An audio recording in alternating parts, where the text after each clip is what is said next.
Hi guys, welcome back to my channel travelling dolphin और मेरा नाम है आत्मिकी और आज हम लोग जा रहे हैं फूजी सान की चढ़ाई करने के लिए। ये मेरा फर्स्ट टाइम है। हम लोग कल सुबह में सनराइज देखेंगे, the land of rising sun से राइजिंग सन देखेंगे।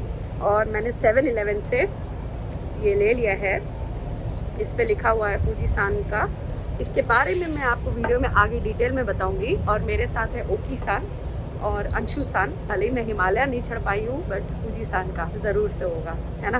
12,000 फीट माउंट फूजी का सी लेवल से डिस्टेंस है, which is like 3,000 some metre. तो देखते हैं कि कितना टाइम लगेगा। हमने वहाँ पे लॉजिंग वगैरह भी बुक की हुई है, जो मैं रास्ते में आपको दिखाती रहूँगी। वहीं पे जाके स्टे करेंगे, फिर मॉर्निंग में दोबारा से आगे की चढ़ाई पूरी करेंगे और हम समिट पे सनराइज देखेंगे। तो ये ऑफिशियल वेबसाइट है माउंट फूजी क्लाइंबिंग की और यहाँ पे आपको सारी की सारी डिटेल मिल जाएगी। माउंट फूजी चढ़ने के लिए टोटल 4 ट्रेल्स हैं, योशिदा, सुभाश्री, गौतम्बा, फूजिनोमिया। 50% लोग क्लाइंबिंग योशिदा ट्रेल से करते हैं क्योंकि वो सबसे ज्यादा इजीएस्ट है। मैं चढ़ने वाली हूँ फूजिनोमिया ट्रेल से क्योंकि मेरी सिटी से फूजिनोमिया ट्रेल ज्यादा पास है। अगर आप इस वेबसाइट पे नीचे जाएंगे तो आपको ट्रेल्स के बारे में और ज्यादा डिटेल में पता चलेगा कि क्या क्या फैसिलिटीज अवेलेबल है, कितना एलिवेशन है, कितने वहाँ पे मेडिकल सेंटर्स हैं, टोटल शॉप्स हैं, कितना क्राउडेड रहता है। ये सारी डिटेल आपको यहाँ पे मिल जाएगी। सो सुभाश्री ट्रेल सर्टिफाइड क्लाइंबर्स के लिए है और गौतम्बा ट्रेल एक्सपीरियंस क्लाइंबर्स के लिए है। फूजिनोमिया स्टेशन पे आप पहुँच जाएंगे और फिर वहाँ से आपको आना पड़ेगा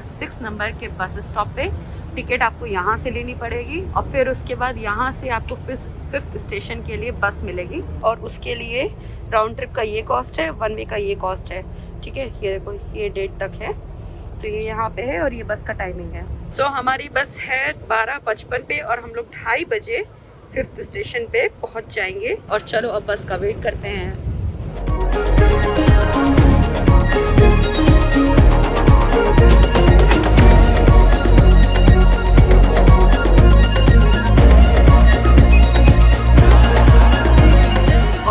यहाँ पे 5th स्टेशन, तो यहाँ पे आपको रेंटल वगैरह भी मिल जाएगा। मतलब कि अगर आपके पास ट्रैकिंग का गियर नहीं है तो आप यहाँ पे रेंटल ले सकते हो। और ये यहाँ पे चेंजिंग रूम है और साथ ही साथ यहाँ पे ना वॉशरूम वगैरह भी है, तो काफ़ी सही हिसाब किताब है। शूज़ वगैरह यहाँ से मैंने रेंटल ले लिया था। यहाँ से आपको ORS वगैरह लेना पड़ेगा और वो वहाँ पे टैग्स हैं, ठीक है, और थोड़ी बहुत गाइडलाइन है।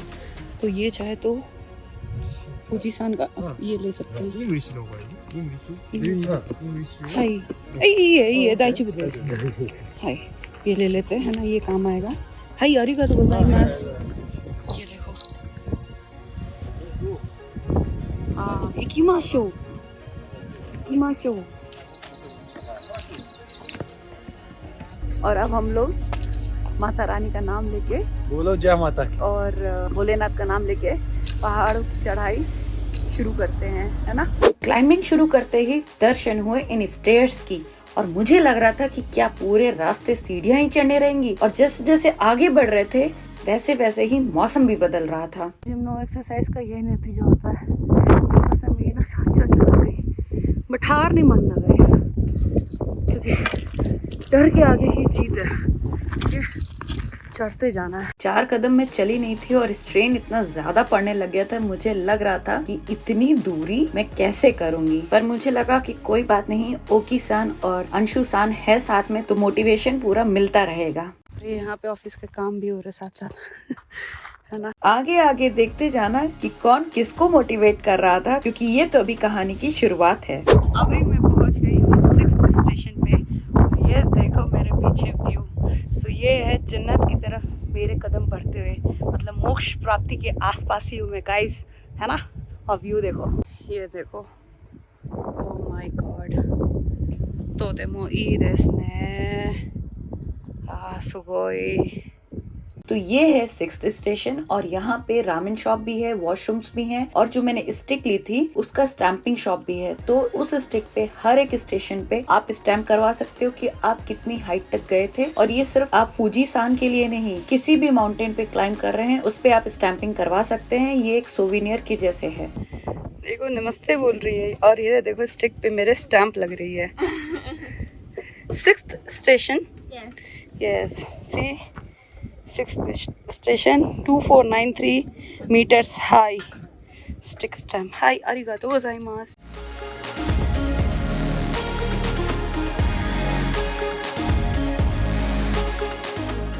स्टेशन नंबर 6 निकलते ही ट्रेल बहुत ज्यादा बदल गई थी और थोड़ा क्राउडेड भी हो गया था, इसलिए कोऑर्डिनेशन करना एक दूसरे के साथ माउंट फूजी पे बहुत ज्यादा जरूरी है। मौसम भले ही बहुत सुहाना लग रहा था, बट ओकीसान की हालत खराब होने लग गई थी और इसीलिए हमें बार बार बैठना भी पड़ रहा था।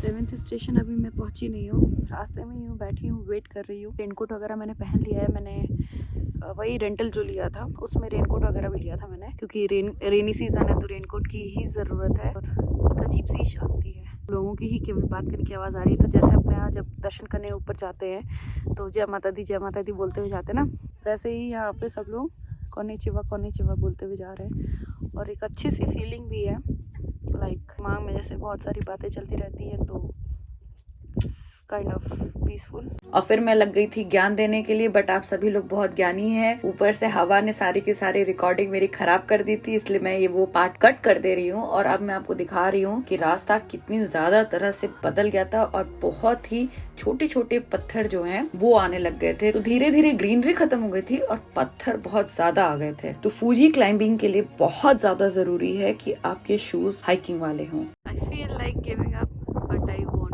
ऑक्सीजन लेवल काफ़ी कम हो चुका है और काफ़ी ज़्यादा हाइट पे है, सांस जल्दी जल्दी चढ़ रही है, बैग भी थोड़ा हैवी लग रहा है। हालांकि मैंने एनर्जी बार और एनर्जी जो जेली आती है यहाँ पे वो भी मैंने रखा हुआ है। एनर्जी बार मैंने खा लिया था, बट काफ़ी हाइट पे आ गए हैं और अभी सनसेट हो रहा है और बहुत ही अच्छा लग रहा है। रुको दिखाती हूँ आपको, फिर समझ आएगा कि सनसेट कैसे हो रहा है। देखो ये देख रहे हो शैडो सी, ये वाली, ये सनसेट हो रहा है धीरे धीरे करके।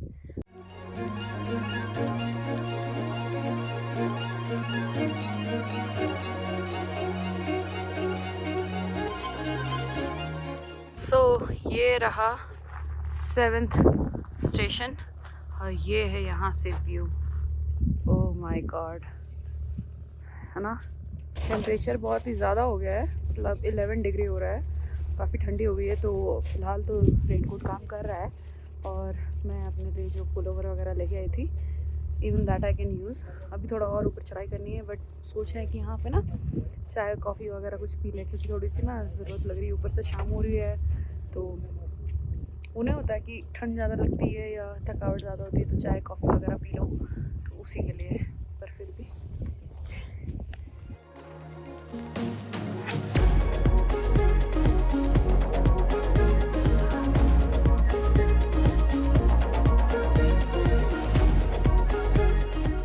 यहाँ पे अच्छी खासी रेस्ट कर ली है, अब आगे के लिए निकल रहे हैं।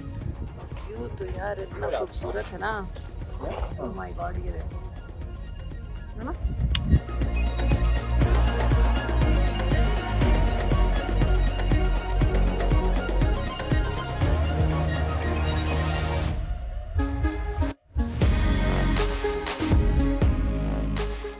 तीन 3000 मीटर में फाइनली चढ़ चुकी थी और थोड़ी सी ही दूरी रह गई थी स्टेशन नंबर 8 के लिए। बट वहाँ से जो मैंने खूबसूरती देखी आज तक मैंने अपने लाइफ में देखी ही नहीं थी। वैसे तो हमेशा लोगों को अपनी फ्लाइट से दिखाई देता है, बट मैं वहाँ फूजीसान पे बैठ के इसको देख रही थी। थोड़ी सी ना रेस्ट ली जा रही है, दिखाई कुछ भी नहीं दे रहा है, पर इतना घटिया रास्ता है कि मैं क्या बोलूँ। ये देखो, अब मैं पहुंच चुकी थी ओल्ड स्टेशन नंबर 7 पे और यहाँ पे हवा बहुत तेज चल रही थी, इसलिए मुझे वॉइस ओवर करना पड़ रहा है। और ठंड भी कड़ाके की पड़ रही थी, मतलब 5 डिग्री बर्फीली ठंडी हवा। और यहाँ तक पहुँचने से पहले ही ओकीसान की हालत बहुत खराब हो गई थी। जब उनका बैग खोल के देखा तो उसमें 6 बोतलें पानी की, 6 बोतलें ग्रीन टी की, 2 लैपटॉप और ये और वो बहुत सारा सामान था। मैंने और अंशु ने उनका सामान आधा आधा भी किया, पर फिर भी उनसे चला नहीं जा रहा था। तो इसी वजह से आधे रास्ते में ही वापस चले गए थे। उनके 2 लैपटॉप मेरे पास रह गए हैं और अब मुझे उसको लेके ही चढ़ना पड़ गया। तो फाइनली रात के 9:30 बजे रोग आके हम लोग पहुंच चुके थे स्टेशन नंबर 8 पे और यहीं पे ही हमारी लॉज भी बुक थी, जहाँ पे हम लोग स्टे करने वाले थे, थोड़ा रेस्ट करने वाले थे ताकि हम अगली सुबह में चढ़ाई कर सकें।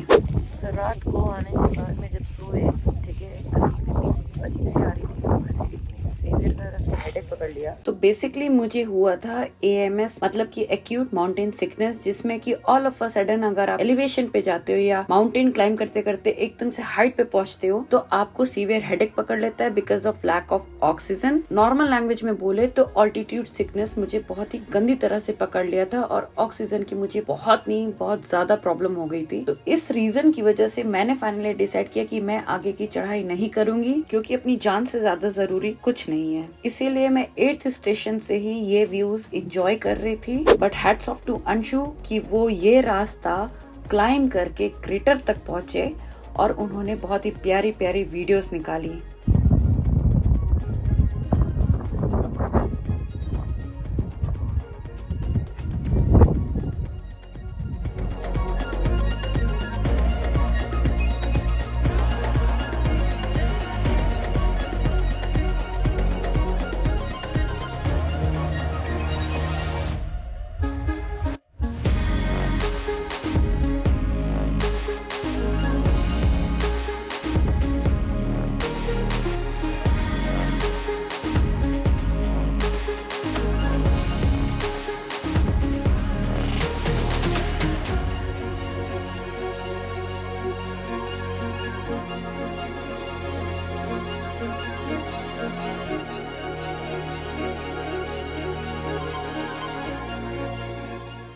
और यहाँ पे पोस्ट ऑफिस भी था। अब इतने ऊपर चढ़ाई करके अंशु को अपनी फोटो खिंचवाना तो बनता ही था। So give a thumbs up for that.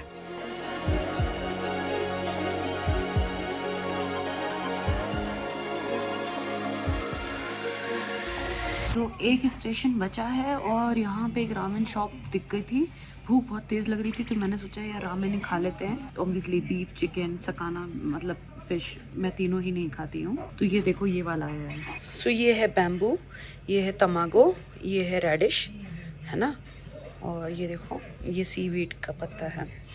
देखने में अच्छा लग रहा है। चलो शुरू करते हैं, है ना। भूख बहुत तेज़ लग रही है। यहाँ तो फिर भी पेड़ पौधे दिख रहे हैं। ये देखो अंशु आ रहा है धीरे धीरे। वहाँ तो बिल्कुल भी नहीं था। मतलब ये पूरा वॉल्केनिक माउंटेन है ना, बहुत ही खतरनाक तरह से ऊपर में है। कुछ भी नहीं है वो तो, और पत्थर पत्थर, कंकड़ कंकड़। तो अभी ना मतलब नी में दर्द हो रहा है मुझे, और एंकल ये वाले पोर्शन में दर्द हो रहा है, और जो ये है ना पंजे, ठीक है, उसके नाखूनों में हो रहा है। इसी के साथ हमारा फूजी सान का चढ़ना समाप्त हुआ। सब अभी देखो सड़क पे ही बैठे हुए हैं और हम लोग अपना बस का वेट कर रहे हैं। बस आने वाली है 3 बजे, अभी बज रहा है 2:30। तो बस आएगी, फिर बस में बैठेंगे। सोच रहे जाके ऑनसेन करें। आई होप आप लोग को ये अच्छा लगा होगा। अब मुझे कमेंट सेक्शन में बताना कि मुझे ऊपर तक जाना चाहिए था कि नहीं। But hats off to Anshu, बहुत ही खूबसूरत पिक्चर्स हैं, है ना, बहुत ही सुंदर व्यू भी था। घर पे तो मैं पहुंच चुकी हूँ और मैंने अभी एकदम से कैमरा खोल के अपना मुंह देखा तो देखो कितनी सीवियर सनबर्न हो गया है यार। मतलब क्या हो गया है, एकदम रेड हो रखा है। और मुझे ना अजीब सी ना इचिंग वगैरह भी हो रही है। तो मैं परमानेंट घर में भी सनस्क्रीन लगा रही हूँ, प्लस मॉइस्चराइज़र भी लगा रही हूँ। पता नहीं, देखो कितना रेड है, नहीं। और हाँ टायर्ड बहुत हूँ, देखो आँखें ऐसे हुई हैं।